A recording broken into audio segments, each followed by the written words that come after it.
السلام علیکم ورحمۃ اللہ وبرکاتہ۔ دوست، آج ہم آپ کے لیے لے کر حاضر ہوئے ہیں حضرت ابراہیم علیہ السلام اور ظالم نمرود بادشاہ کا واقعہ، جسے بیان فرما رہا ہے قاری حمید ملتانی رحمۃ اللہ علیہ۔ چلیے دوستو، بیان شروع کرتے ہیں۔ پروردگار عالم نے اسلام کے ایک عظیم رکن جس کو حج کے الفاظ سے لوگ پکارتے ہیں، اس کا ذکر فرمایا۔ یہ ایک عشق والی چیز ہے، فریفتہ ہونے والی بات ہے۔ جب تک دماغ میں یہ بات نہ آئے کہ میں تو کسی کے در پہ مت پڑ کے مرنا چاہتا ہوں۔ حدیث پاک میں آتا ہے، فرمایا مدنی کریم صلی اللہ علیہ وسلم نے جب دربار الہی کی زیارت کی نیت سے آدمی گھر سے نکلتا ہے، حق سبحانہ و تعالی و تقدس نے فرمایا اپنے گھر سے نکلتے ہی وہ میرا مہمان بن جاتا ہے، میں خدا اس کا میزبان ہوتا ہوں۔ یوں فرمایا مدنی کریم صلی اللہ علیہ وسلم نے کہ اگر آدمی گھر سے نکلنے کے بعد سفر حج میں فوت ہو جائے تو پروردگار عالم کی طرف سے ایک فرشتہ مقرر کیا جاتا ہے جو اس کی طرف سے حج کے تمام ارکان ادا کرتا ہے۔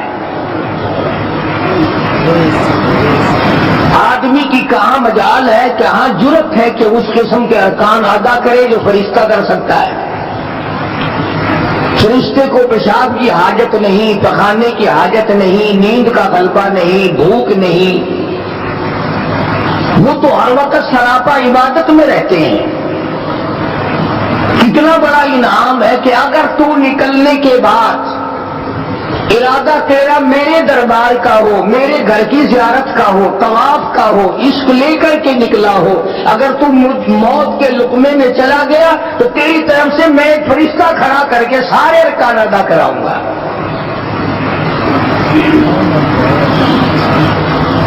سیدنا فاروق اعظم رضی اللہ تعالیٰ عنہ فرماتے ہیں کہ ایک قوم کو دیکھا جو بیت اللہ کا طواف کر رہی تھی، تو ان سے پوچھا تم کہاں سے آئے؟ کہ یمن سے۔ تمہاری غرض کیا ہے؟ کہ صرف حج، کوئی کاروبار تو نہیں؟ کہا نہیں۔ تو فاروق اعظم رضی اللہ تعالیٰ عنہ فرماتے ہیں کہ پھر میں نے ان کو یہ حدیث شریف سنائی کہ حضور صلی اللہ علیہ وسلم نے کہا کہ جس نے اخلاص کے ساتھ اللہ کے گھر کا طواف کیا، اللہ پاک کے نبی نے فرمایا کہ پھر اس کے لیے جنت کے سوا اور کوئی بدلہ نہیں۔ اور ایک حدیث کا جملہ ہے، رجاء من کولدتہ امہ، آدمی ایسا لوٹتا ہے بیت اللہ سے جیسے ماں کے پیٹ سے آج پیدا ہوا۔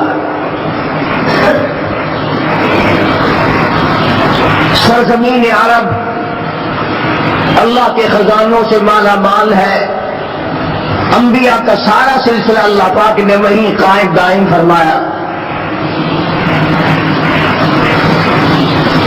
پروردگار عالم نے بیت اللہ شریف کی بنیاد رکھنے کے لیے بھی ایک اللہ نے اپنے نبی، اپنے خلیل کا انتخاب فرمایا۔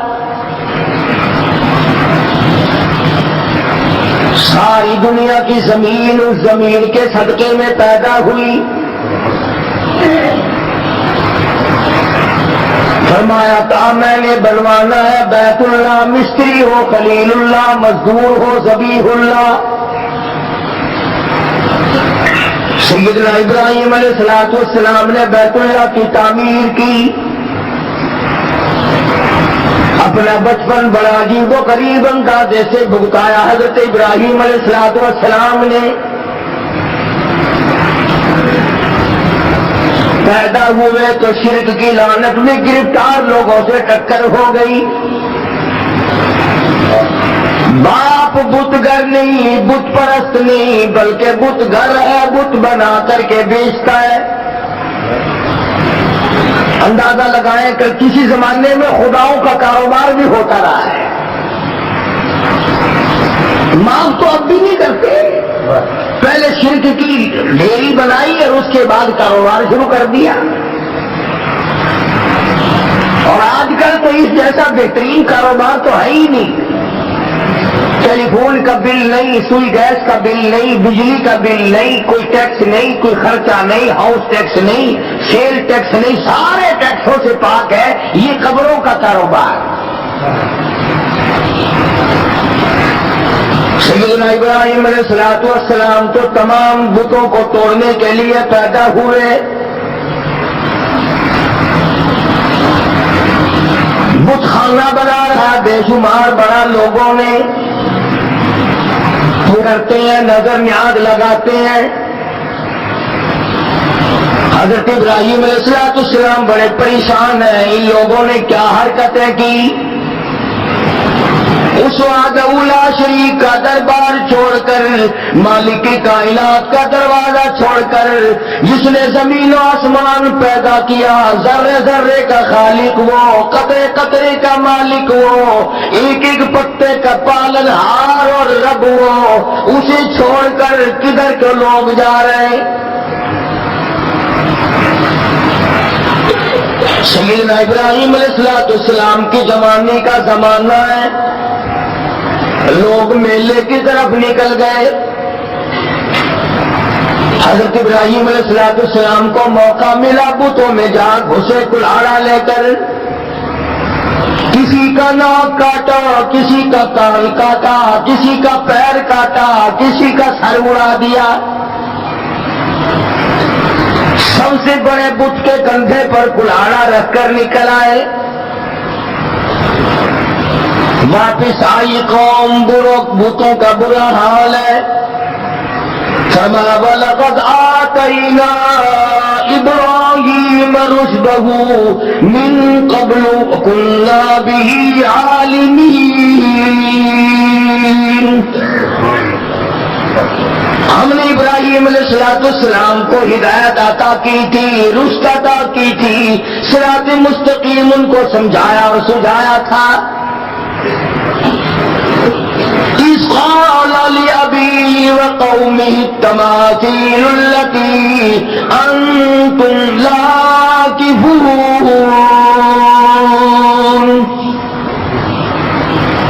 بڑے بڑے بت منایا کرتے تھے, بڑے بڑے چیکنے, بڑے بڑے اعلیٰ درجے کے خوبصورت تراش تراش کر چھیل کر کے بت بنا کر خدا کا نام دیا کرتے تھے. بڑا عجیب زمانہ ہے. ابراہیم علیہ السلام کے زمانے کے لوگ اگر پتھروں کی تلاش کر خدا بنائیں تو کافر. آج مسلمان اعلیٰ درجے کی قبر بنا کر سجدے کیا کرے, طواف کیا کرے, رات دن چاٹا کرے, اسلام میں کوئی فرق نہیں آتا.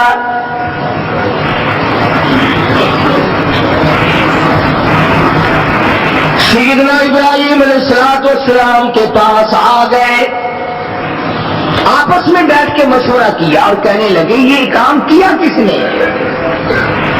ہمارے خداؤں کی توہین کر دی, بے ادبی کر دی, بے آبروئی کر دی. آپس میں کہنے لگے اور کوئی نہیں کر سکتا.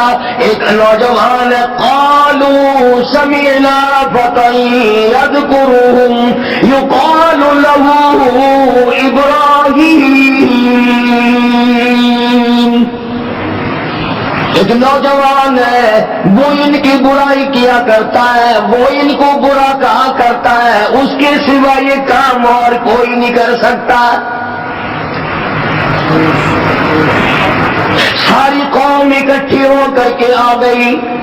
قالوا أأنت فعلت هذا بآلهتنا يا إبراهيم.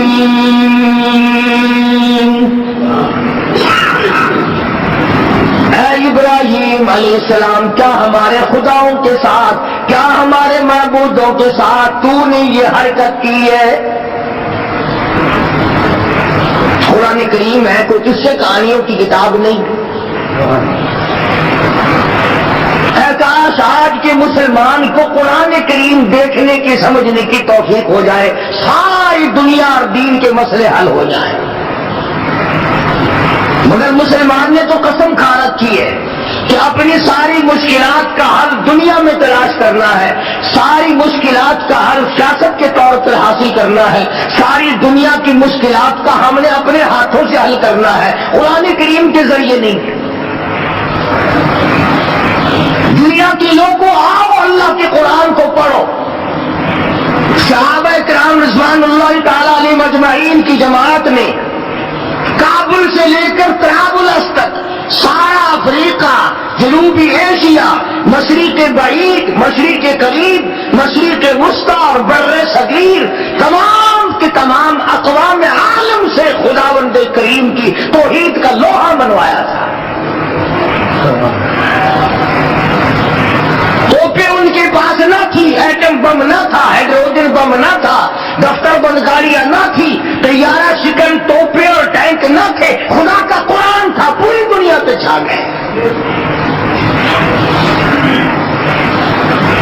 جس ملک کو محمد عربی صلی اللہ تعالی علیہ وسلم کے 3 غلاموں نے فتح کیا، صرف 3 بندے، 3 آدمی، کالی کملی والے کے 3 غلام، ادھر پورا ملک ہے، پورے ملک کی فوج ہے، پورے ملک کا لشکر ہے، حکومت ہے، اقتدار ہے، نشہ ہے، دولت ہے، سب کچھ ہے، ان کے پاس روٹی بھی نہیں، ان کے پاس اسلحہ بھی نہیں، ان کے پاس ساز و سامان بھی نہیں، مگر ایمان تھا، خدا کا قرآن تھا۔ خدا کی قسم، جب قرآن کریم لے کر اس عید میں محمد کریم صلی اللہ علیہ وسلم کے 3 غلام کھڑے ہوئے، سارے ملک کو شکست دے کر خدا کی توحید کا لوہا منوایا۔ www.shahideislam.com آج پریس ہے، اخبار ہے، ریڈیو ہے، ٹیلی ویژن ہے، پروگرام ہے، کہنا سننا ہے، چلنا پھرنا ہے، مگر قرآن کریم مردوں کے لیے ٹاس میں بند کر کے رکھ دیا۔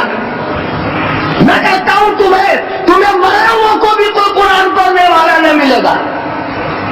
جب سارے چھوڑ دو گے، باپ مرے گا تیرا، قرآن دوسرا کیوں پڑھے گا کوئی؟ کچھ کیوں پھاڑا کھا کسی نے؟ تو ایسی صورت میں مسلمان جب تک اللہ کے قرآن کو اپنے پاس رکھتا ہے تو تائید عزتی اس کی شامل حال رہتی ہے، اور جب وہ قرآن کریم کو ٹھکرا دیتا ہے، چھوڑ دیتا ہے، تو بات ختم ہو جاتی ہے۔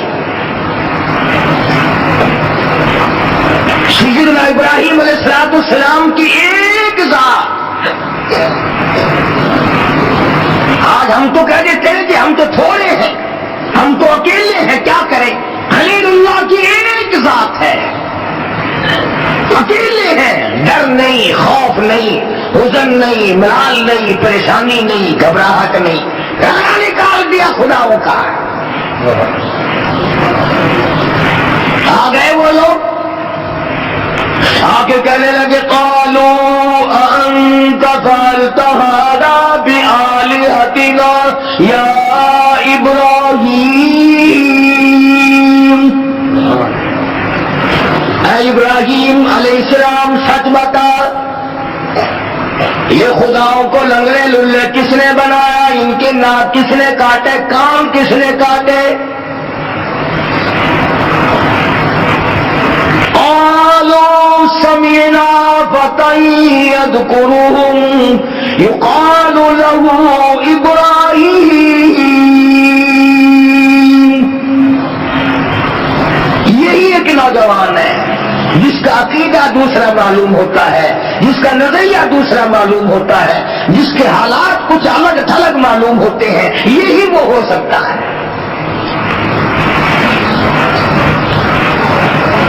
کبھی تو اللہ پاک کو پیار آیا، میرے خلیل تو نے اکیلے نے مار کھائی ہے، میں اپنے گھر کی تعمیر تجھ سے تیرے ان ہاتھوں سے نہ کراؤں جن ہاتھوں سے تو میرے خدا، مجھ خدا کے مقابلے میں بنائے ہوئے بتوں کو توڑا کرتا ہے،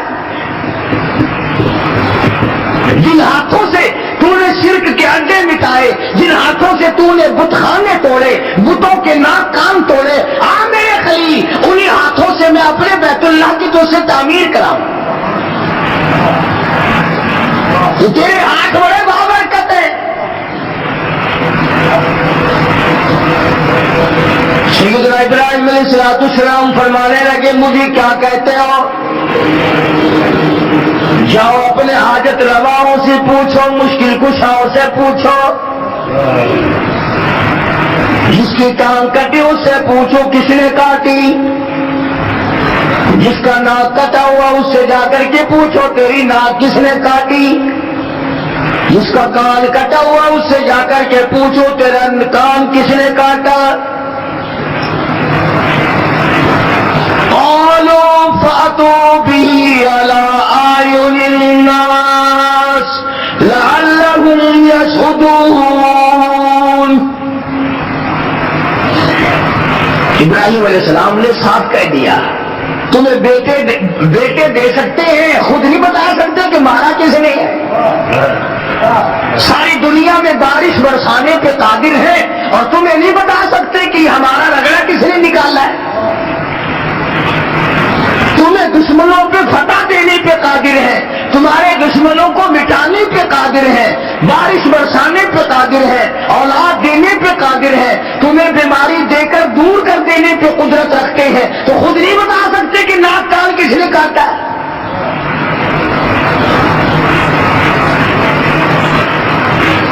کہنے لگے ابراہیم کیسی باتیں کرتا ہے، یہ کوئی بولنا جانتے، یہ تو بولنا ہی نہیں کرتے. لگا سے یہ آئے کہاں سے ہے کہ ہم نے بنائے شہریوں سے، ہتھیاروں سے چھول کر تراش کر ہم نے بنائے. فرمایا ظالموں جن کو تم بناؤ چھیڑیوں اور لوہوں سے تراش کر چھین کر جن کو تم بناؤ، جن کو تمہارے ہاتھوں نے بنایا ہو وہ تمہارے خدا ہو سکتے. اور سمجھو اگر اس زمانے کے پتھروں کے بنے ہوئے خدا، ہاتھوں کے بنائے ہوئے خدا مشکل کشا نہیں ہو سکتے، تو آج کا کوئی ولی جس کو اپنے ہاتھوں سے قبر میں دفن کیا ہو وہ مشکل کشا کیسے ہو سکتا ہے؟ کہنے لگے کہ یہ تو بولنا نہیں کرتے، یہ تو بولنا نہیں جانتے. حضرت ابراہیم علیہ السلام کو موقع مل گیا. قال افتعبدون من دون اللہ ما لا ينفعكم ولا يضركم. آؤ ادھر میری بات سنو، جو نفع نقصان کا مالک نہیں، جو اپنا نفع نقصان نہیں بتا سکتے، وہ تمہارے معبود کیسے بن سکتے ہیں؟ کب تمہاری حاجت روائی کریں گے، کب تمہاری مشکل کشائی کریں گے، کب بگڑیاں لوگوں کی بنائیں گے، اور کب وہ لوگوں کی مصیبتیں دور کرنے پہ قادر ہوں گے جب خود بتا نہیں سکتے کہ یہ کام کیا کس نے ہے. ابراہیم علیہ السلام نے ساروں کو اکٹھا کیا اور ساتھ لے جا کر بت خانے پہ کھڑا کر دیا اور فرمایا کلاڑائی سے اس کے کندھے پہ رکھا ہے، بڑا گرو گھنٹا لیے ہے، اس سے تو پوچھ لو، اس سے پوچھو کہ یہ کام کیے کس نے. ترجمہ کر رہا ہوں قرآن کریم کی آیتوں کا. تمہارا کیا بگڑتا ہے؟ تم تو کہہ دو کہ آج تو کھردری باتیں کر رہا تھا. کھردری باتیں میں نہیں کرتا، خدا کرتا ہے، اور کون نہیں کرتا. دنیا کا کوئی صدر دوسرا صدر ماننے کو تیار نہیں تو خدا دوسرا خدا کیسے مان لے گا؟ تم تو اتنے غیرت مند اپنی بیوی کی طرف کسی کو آنکھ اٹھا کے نہیں دیکھنے دیتے، اور اللہ تعالیٰ جس نے غیرت کو پیدا کیا ہے وہ نہیں چاہتا کہ بندہ میرا ہو جھکے کسی اور کے سامنے. کھلاؤں میں، پلاؤں میں، پہناؤں میں، بیوی میں دوں، بچے میں دوں، مشکل کشائی میں کروں، جوانی میں دوں، تندرستی میں دوں، آنکھ میں دوں، کان میں نے دیے، دل و دماغ میں نے دیا، دولت میں نے دی، مال میں نے دیا، اور جب آئی اطاعت کی باری، غلامی کی باری، بندگی کی باری، عبادت کی باری، اللہ فرماتے ہیں مجھے اتنا غضب اور غصہ زنا سے نہیں آتا، اتنا بڑا چوری سے نہیں آتا، ڈاکے سے نہیں آتا، جب تو میرے در کے سوا کسی دروازے پہ جب جا کے سر جھکاتا ہے، خدا فرماتے میری کبریائی جلال میں آتی ہے۔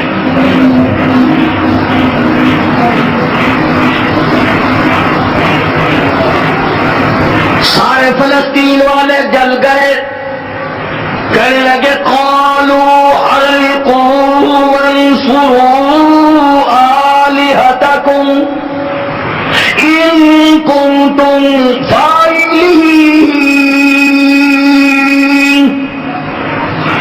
آپ اپنے خداؤں کی امداد کرو، پکڑو اس ابراہیم علیہ السلام کو، جلاؤ اسے پکڑ کر،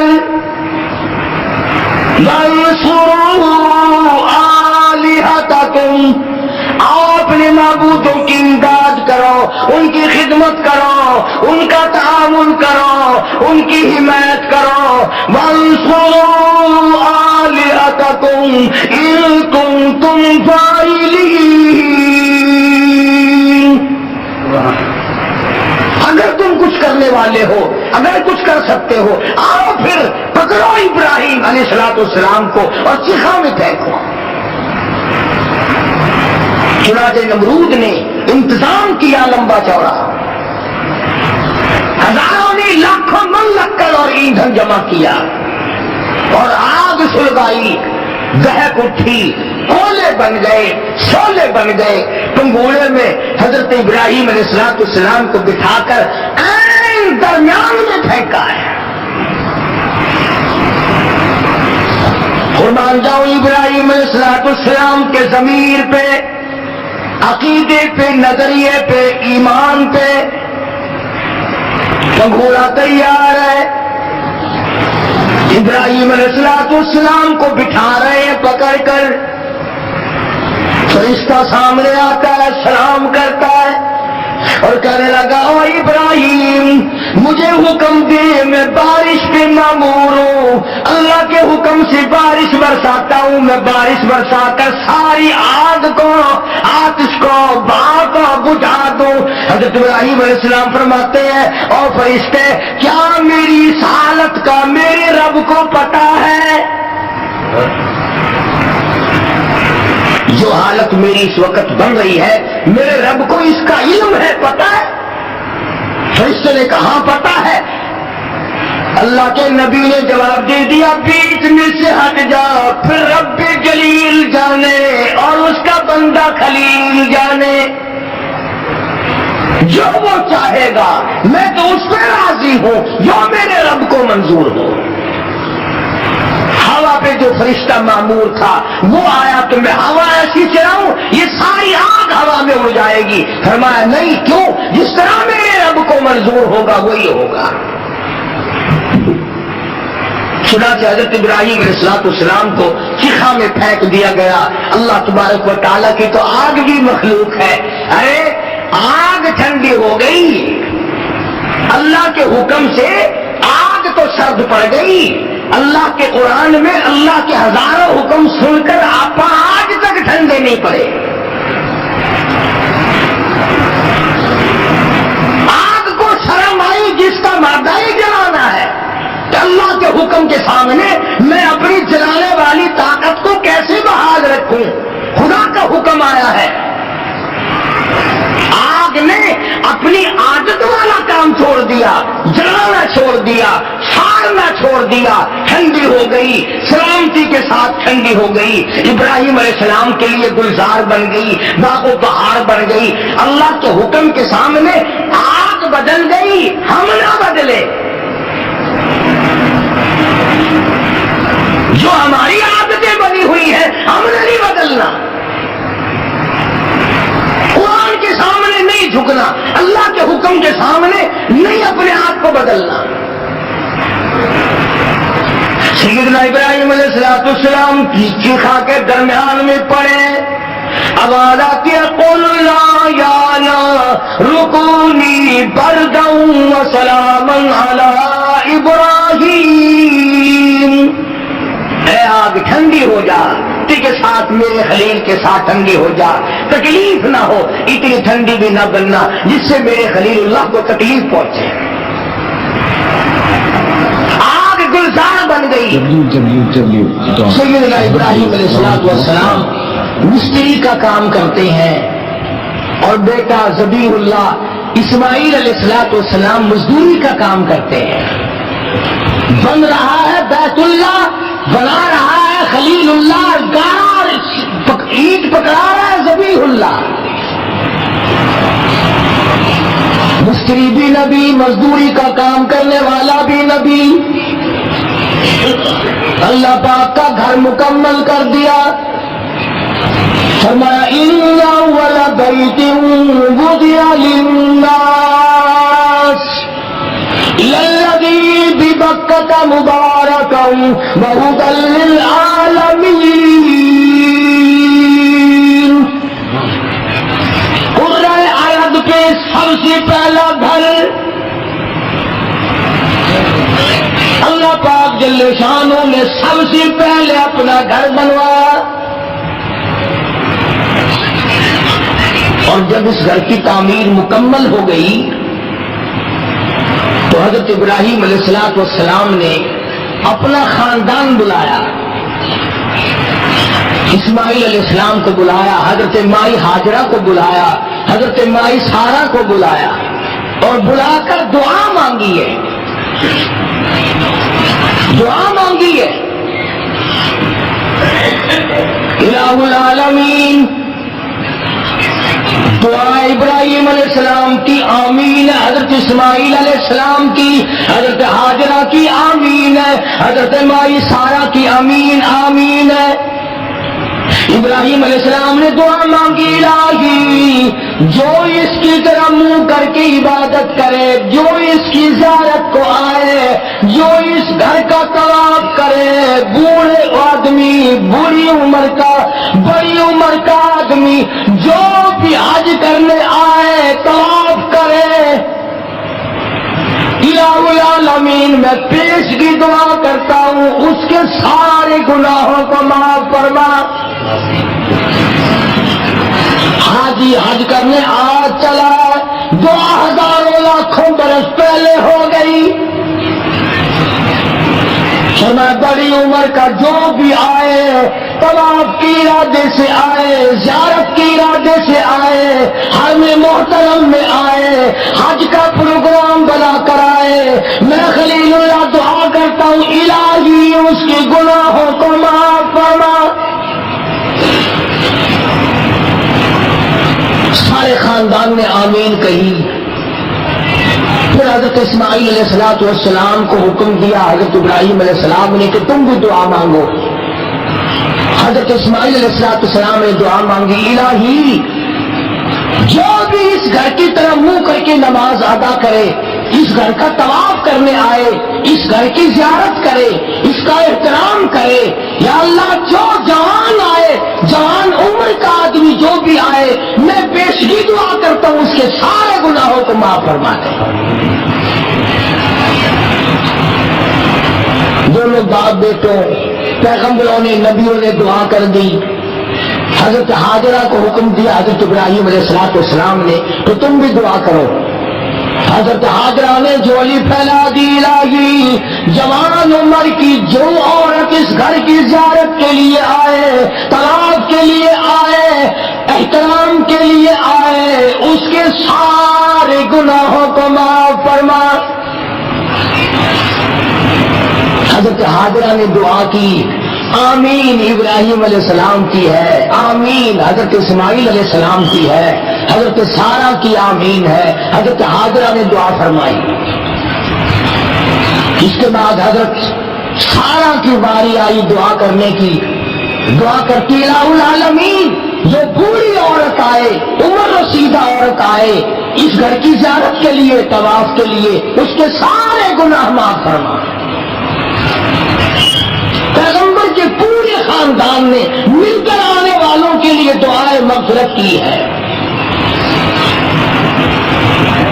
آج آدمی ذوق میں شوق میں چلتا ہے، نکلتا ہے، بال بچوں کو چھوڑ کر جاتا ہے، گھر بار کو چھوڑ کر نکل پڑتا ہے، دکان کی پرواہ نہیں، کاروبار کی پرواہ نہیں، ایک ذوق میں، ایک شوق میں، ایک مستانہ وار، ایک دیوانہ وار چلتا ہے، ہر میں محترم کا اس کا ارادہ ہے یہاں سے کراچی سے جہاز پر سوار ہو کر جو سرزمین عرب قریب آتی جاتی ہے، محبوب کی محبت بڑھتی چلی جاتی ہے۔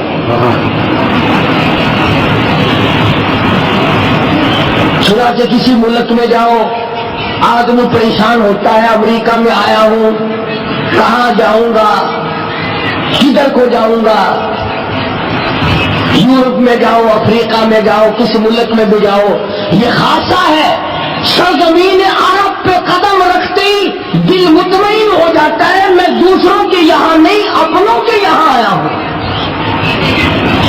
اور ادھر دل میں یہ بات آتی ہے، ایسا معلوم ہوتا ہے کہ خدا بند کریم آواز دے رہے ہیں، گھبرا نہ، آ جا، یہ بیت اللہ بھی میرا، تو بھی میرا، یہ زمین بھی میری، یہ آسمان بھی میرا، گھبراتا کیوں ہے، اور تیرا میزبان میں ہوں، ادھر آ۔ فرما دیا میرے دربار میں آنے کے لیے کچھ شرطیں بناؤ، خبردار اگر کوئی زینت والا کپڑا پہن کر آیا، بادشاہ تخت و تاج اتار کے آؤ، سرخیاں کوتوں، سبزیاں کوتوں والے تاج، سونے کی لڑیوں والے تاج، چاندی اور ہیرے کی لگے ہوئے تاج اتار کے آ، میرا ڈر ہو تیرا سر ہو، ننگا سر کر کے لا، خبردار سر کی کچھ نہیں، بادشاہ ننگے سر آؤ، وزیروں ننگے سر آؤ، گورنر ننگے سر آؤ، ذمہ داروں، سرمایہ داروں، بڑے بڑے حسن و جمال کے پیکروں، مردوں، تمام کے تمام ننگے سر آؤ۔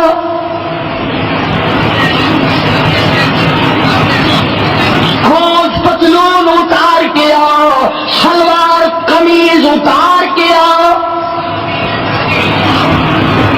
تم نے جو اپنے اپنے ملک کے مطابق فیشن بنا رکھے ہیں، ان سارے فیشنوں کو اتار کر میرے یہاں تو ایک ہی فیشن ہے، میرے بندے، تیرا سر ہو، میرا در ہو، تیرا دل ہو، میرا گھر ہو، ایک ہی فیشن چلے گا یہاں، تمام کپڑے اتار کے آؤ۔ سلا ہوا کپڑا پہننا، احرام باندھنا جائز نہیں، حاضری نہیں ہوگی اور حج نہیں ہوگا، بالکل صحیح مناسک ادا نہیں ہوں گے۔ فرمایا چاہے یورپ کا باشندہ ہو، ایشیا کا باشندہ ہو، بر صغیر کا باشندہ ہو، کالے ملک کا رہنے والا ہو، گوروں کے ملک کے رہنے والا ہو، بادشاہ اور فقیر ہو، تمام کے تمام ایک لباس میں آؤ۔ وہ لباس کیا ہو؟ فرمایا ایک چادر گلے میں ڈال لے، کفن پہن کے آ، گھر سے پوری طرح نکل کے آ۔ ہاں، تجھے کیا معلوم واپسی بھی تو یہ ہوگی کہ نہیں، تیار ہو کے آ، پکا پروگرام بنا کے آ۔ فمن رفث فيهن الحج فلا رفث ولا فسوق ولا جدال في الحج فمن فرغ فيهن الحج فلا رفث ولا فسوق ولا جدال في الحج۔ جھگڑا نہیں کرنا، گناہ نہیں کرنا، رفث نہیں کرنا۔ رفث کے معنوں میں زینت بھی ہے، زیب و زینت تم نے نہیں کرنی، خوشبو لگا کر میرے دربار میں مت آؤ، یہ جنٹل مین نے اپنے گھر چلاؤ۔ دل میں یہ بات مت لاؤ کہ میں کچھ بن کے چلا ہوں، وہ میرے دربار میں بن کے آئے گا۔ مٹ کے آ، بندہ بندگی کرتا ہوا آ، سر جھکاتا ہوا آ، مجھے اپنا خدا اور معبود اور کارساز مانتا ہوا آ۔ فرمایا سلوار قمیض نہیں چلے گی، کوٹ پتلون نہیں چلے گا، تمام کپڑے اتار کے آؤ، ایک کپڑا اپنی تہمن کی جگہ لپیٹ لے تاکہ تیری شرمگاہ چھپ جائے، اور ایک کپڑا گلے میں ڈال لے اور کندھا پھر بھی ننگا رکھ تاکہ کوئی یہ نہ کہے کہ اللہ کے دربار میں بھی کپڑے پہن کے چلا ہے۔ اسی کو کہتا کہ کوئی علم بادشاہ ہے، کوئی ہے علم فقیر، سب نظر آتے حقیری دام الفت کے اسیر، بڑا ہو چھوٹا ہو امیر ہو غریب ہو کالا ہو گورا ہو، بادشاہ فقیروں کوئی بھی ہو اللہ کے دربار میں یکساں، بندہ تو بندہ ہے نا۔ اللہ پاک آپ سب کو بیت اللہ شریف کی زیارت نصیب فرمائے۔ ہر میں محترم میں جب نماز ہوتی ہے عجب انداز ہوتا ہے، ساری کائنات سر سے ننگی کھڑی ہے، کفن میں لپٹے کھڑے ہیں، اپنے مولا کے دربار میں حاضر ہیں، اور عجب دربار ہے۔ ہر میں محترم میں قدم رکھتے ہی پسینے چھوٹ جاتے ہیں، شرابور ہو جاتا ہے پسینوں میں، اور آدمی کا ضمیر خود ملامت کرتا ہے، اور میرے مالک میں اتنا بڑا روسیار، یہ تیرا دربار، کہاں میری بدامالی، کہاں میری روسیاہی، کہاں میرے کرتوت، اور کہاں تیرا یہ بابرکت دربار۔ شرم آتی ہے، پسینوں میں آدمی خود بخود ڈوب جاتا ہے۔ ہر میں محترم کے اندر جاتا ہے، بیت اللہ پہ نگاہ پڑتی ہے، نظر پڑتی ہے، پیار آتا ہے، محبت آتی ہے، دل میں ولولہ پیدا ہوتا ہے تو جذبہ پیدا ہوتا ہے۔ آگے بڑھ کر حدیث پاک میں آتا ہے، فرمایا مجری کریم صلی اللہ علیہ وسلم نے جس نے حجر اسود کو بوسہ دیا، اللہ پاک یوں فرماتے ہیں، حدیث قدسی ہے کہ اس نے میرے دائیں ہاتھ کو بوسہ دے دیا۔ خدا بند عالم فرماتے ہیں کہ میں یہ سمجھتا ہوں اس نے میرے دائیں ہاتھ کو بوسہ دے دیا، اور فرمایا کہ بیت اللہ کا غلاف پکڑ کر جس نے دعا مانگی، میں یہ سمجھتا ہوں کہ میرا دامن پکڑ کے سب کچھ مانگ لیا، اور جس نے مقام ملتزم پہ لپٹ کر مجھ سے مانگا، میں سمجھتا ہوں میری چوکھٹ پہ لپٹ کر، میری دہلیز پہ پڑھ کر مجھ سے سب کچھ مانگ لیا۔ معاف کرتا ہے، آواز لگاتا لبیک اللہم لبیک لا شریک لک لبیک، الہی میں حاضر ہوں، الہی میں حاضر ہو گیا ہوں، تیرے دربار میں میری حاضری قبول فرما، تیرے دربار میں میری حاضری منظور فرما، میں آیا ہوں تیرے دربار میں سر مارنے کے لیے، تیرے دروازے پہ غلامی کرنے کے لیے میں آیا۔ علماء کرام نے لکھا ہے، مدینے پاک سے باہر ایک آدمی نے آ کے احرام باندھا، اور احرام باندھ کر آواز لگائی لبیک اللہم لبیک لا شریک لک لبیک، غیب سے آواز آئی لا لبیک، تیری حاضری منظور نہیں، تیری حاضری منظور نہیں۔ بڑے میاں تھے، عمر رسیدہ تھے، چل رہے ہیں، پھر بھی تربیہ پڑھ رہے ہیں اور حج کے لیے آ رہے ہیں۔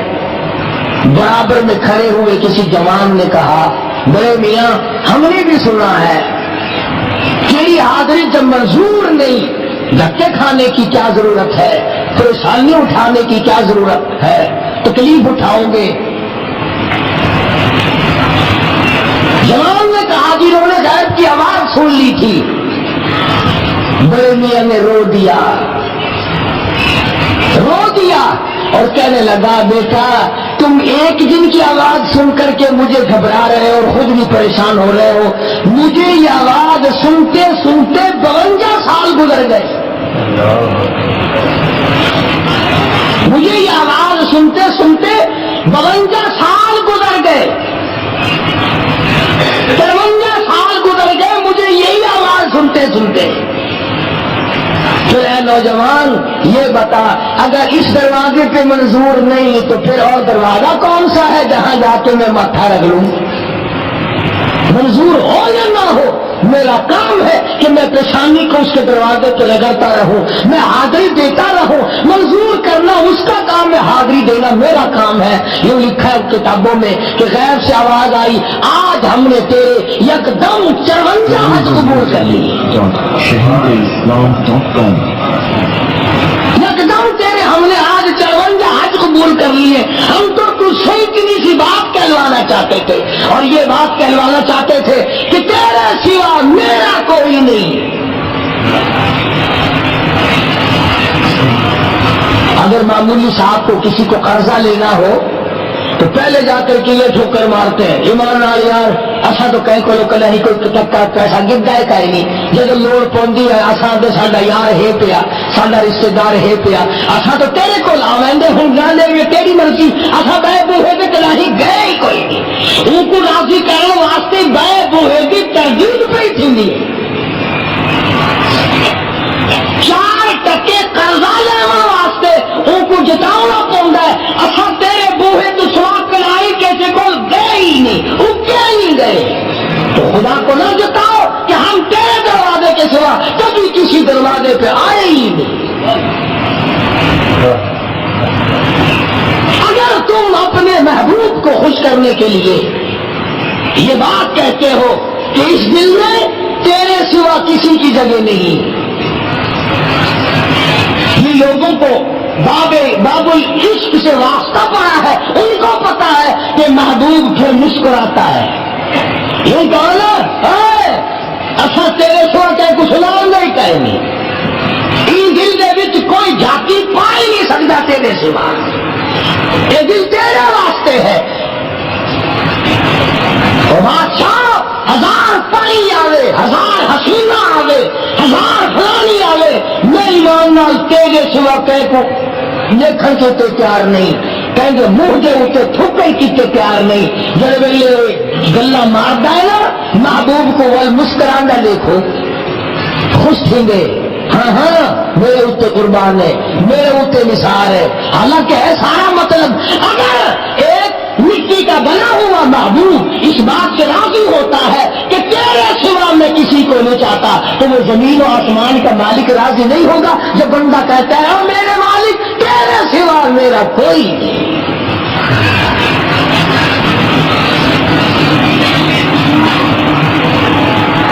بلکہ میں یہ کہوں گا کہ حج تو ہے ہی تعلیم اس بات کی کہ در میرا ہو، سر تیرا ہو، دل تیرا ہو، گھر میرا ہو، قدم قدم پہ یہی تعلیم ہے، لبیک اللہم لبیک لا شریک لک لبیک، تمام کے تمام حاجیوں کو یہی تلبیہ پڑھنا پڑتا ہے۔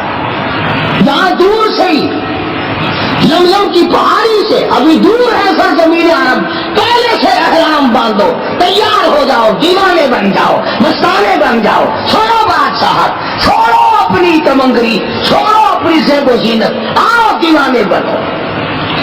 اسی کو کہتا کہ درد و غم رنج و الم فکر و قلق خوف و ہراس، درد و غم رنج و الم فکر و قلق خوف و ہراس، وہ بلا کون سی ہے جو شب ہجرا میں نہیں، اور تیرے وصال میں سب کچھ ہے، تیری جدائی میں بڑی پریشانی ہے۔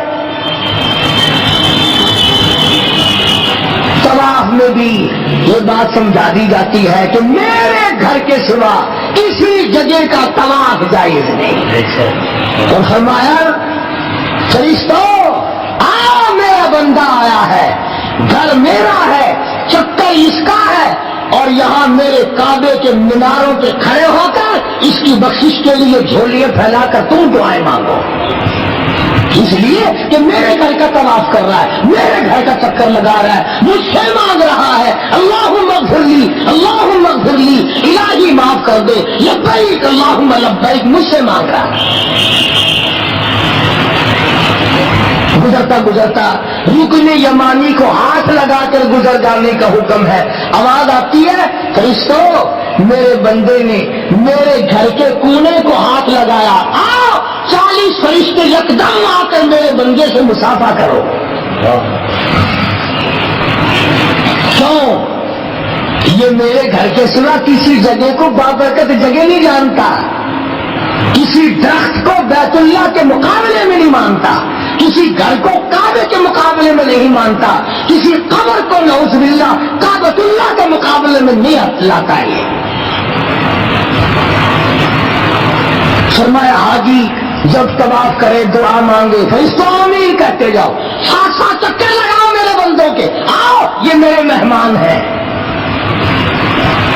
زمزم کا پانی پینے جاتا ہے، طواف پورا کر کے 7 چکر لگا کے زمزم کا پانی پیتا ہے۔ فرمایا آجا تو میرے دروازے پہ آ گیا، تو میرے کعبے میں آ گیا، تو میرے حرم میں آ گیا، تو میرا مہمان ہے، میں تیرا میزبان ہوں۔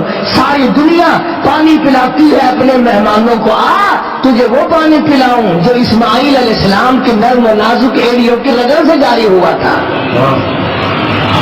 زمزم کا پانی پیتا ہے، حاجیوں سے پوچھو تھکا ہوا جاتا ہے، نیند کا مارا ہوا جاتا ہے، گھبرا ہوا جاتا ہے، طواف کیا، طواف زیارت کیا، پہلا طواف کیا اور زمزم پیا، تمام تھکن پتہ نہیں کہاں غائب ہو جاتی ہے۔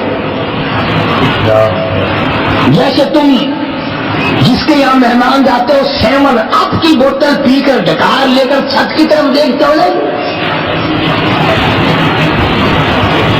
تو وہاں زمزم کا پانی پی کر پھر کعبے کی طرف آدمی دیکھتا ہے۔ اس کے بعد فرمایا آجا ابو فارغ نہیں ہوا، طواف تو نے کر لیا، میرے گھر کا تو نے چکر لگا لیا، بخشش کی دعائیں مانگ لی، رو لیا، دھو لیا، اور میں نے تجھے پانی چھانے بھی پلا دیا۔ چائے وائے ہوتی ہے نا ہمارے یہاں، میں نے تجھے پانی چھانے پلا دیا، زمزم پلایا۔ اس کعبے کے بنانے والے نے حضرت ابراہیم نے جہاں کھڑے ہو کر 2 رکعت نماز ادا کی تھی، تو بھی وہاں کھڑا ہو کر نماز ادا کر، مقام ابراہیم پہ نفل پڑھ۔ سنا جب نفل پڑھتا ہے اس کے بعد دعا مانگتا ہے، اللہ پاک خوش ہوتے ہیں اور مجھ کو نوازتے ہیں۔ تبھی تو فرمایا کہ حاجی توبہ کرے، عادت بدلے، میرے قانون کو اپنائے، تو خدا بند کریم نے فرمایا کہ یہاں سے ایسا واپس جاتا ہے جیسے ماں کے پیٹ سے آج پیدا ہوا۔ جب سلا ہوا کپڑا جائز نہیں، خوشبو لگانا جائز نہیں، اپنی بیوی کی طرف احرام باندھے ہوئے دیکھ شہوت کی نگاہ سے دیکھنا جائز نہیں، ہاتھ لگانا جائز نہیں۔ کیوں؟ کہ جس کا دیوانہ بن کر آیا، جس کا مستانہ بن کر آیا، وہاں تو یہ ساری چیزیں آئی نہیں، ساری چیزیں نہیں ہیں۔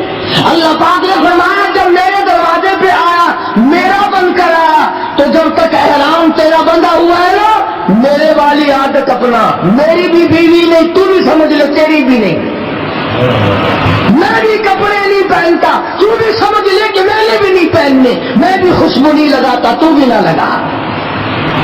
جب تک احرام بندھا ہوا ہے اس وقت تک تو میرے والے افعال بنا۔ مولانا خلیل احمد صاحب سہارنپوری سب کا رحمۃ اللہ علیہ جب بیت اللہ شریف میں داخل ہوئے تو یہ لکھا کتابوں میں کہ ابدالوں کی جماعت بیٹھی تھی۔ مطاف کہتے ہیں طواف کی جگہ کو، بیت اللہ کے چاروں طرف جو چکر لگانے کی جگہ بنی ہوئی ہے اسے مطاف کہتے ہیں۔ وہاں ابدالوں کی جماعت بیٹھی تھی، پچھلی رات تھی۔ مولانا خلیل احمد سہارنپوری رحمۃ اللہ علیہ نے جب قدم رکھا، ابدال چونک اٹھے اور فرماتے ہیں کہ سارا حرم نور سے جگمگا اٹھا، سارا حرم نور سے جگمگا اٹھا۔ اور جب ابدالوں کی نظر پڑی تو فرمایا یہی وہ مولانا خلیل احمد ہے جس کی وجہ سے بیت اللہ میں نور بھر گیا. اور جب طواف کرنے لگے تو یہ فرمایا کہاں میں اور کہاں نہ کہاتے گل، کہاں میں کہاں تیرا دربار، میں تیرا بندہ تو میرا شہنشاہ، میں تیرے دروازے پہ بھیک مانگنے والا فقیر، تو میرا داتا اور سب کچھ دینے پہ قادر. کہاں میں اور کہاں نہ کہاتے گل، نسیم سحر یہ تیری مہربانی، میں کہاں آ سکتا تھا، یہ تو تیری کریمی کھینچ کے لائی ہے. ایک بزرگ فرماتے ہیں میں نے 7 برس تک قیام کیا حرم میں، اور ارادہ یہ کیا کہ ایسا وقت ملے اکیلا طواف کرنے والا میں ہوں اور کوئی بیت اللہ کا طواف کرنے والا نہ ہو. فرماتے ہیں موت آ گئی مگر ایسا وقت نہیں مل سکا، نہ رات میں نہ دن میں، کہ اکیلا طواف کرے. ان حاجیوں سے پوچھو، جیسے ہی فرض نماز کی نیت بنتی ہے طواف بند ہو جاتا ہے، نماز میں لوگ مشغول ہو جاتے ہیں، نماز شروع ہو جاتی ہے. ادھر طواف بند ہوا، ادھر عواملوں نے طواف شروع کیا. کالی کالی چڑیاں آ کے طواف شروع کر دیتی ہیں، ادھر سلام پھیرا، لوگوں نے طواف شروع کیا، وہ چڑیا گئے. ایک سیکنڈ کے لیے بھی اللہ کے دربار کا طواف نہیں رکتا. اور ایک واقعہ لکھا ہے شیخ الحدیث حضرت مولانا محمد زکریا صاحب رحمۃ اللہ علیہ نے کہ ایک آدمی طواف کر رہا تھا بیت اللہ کا. طواف کرتے کرتے عورتیں بھی کرتی ہیں طواف، مرد بھی کرتے ہیں. ایک عورت نے زیور پہن رکھا تھا، پازیب پہن رکھی تھی، سڑک سڑک کی آواز آتی تھی. اس اللہ والے کے دل میں آیا یہ دیکھوں یہ چھنکار والی عورت کتنی خوبصورت ہوگی. یوں جو نظر کی، یہ لکھا ہے بیت اللہ کی دیوار میں سے ایک ہاتھ نکلا، ایسا تھپڑ مارا ہاتھ باہر نکل کے جا کے پڑی، اور آواز آئی طواف میرا دیدار غیر کا، طواف میرے گھر کا دیدار غیر کا. 8 بار نکالتی. پتہ چلا اللہ تعالیٰ غیرت سے پیدا کرنے والا ہے، غیور ہے سارے سب سے زیادہ. دوستوں آج کا بیان پسند آئے تو لائک کریں، ویڈیو کو شیئر کریں اور ہمارا چینل سبسکرائب کریں. کل پھر ملتے ہیں کوئی بیان کے ساتھ. کل تک کے لیے اللہ حافظ.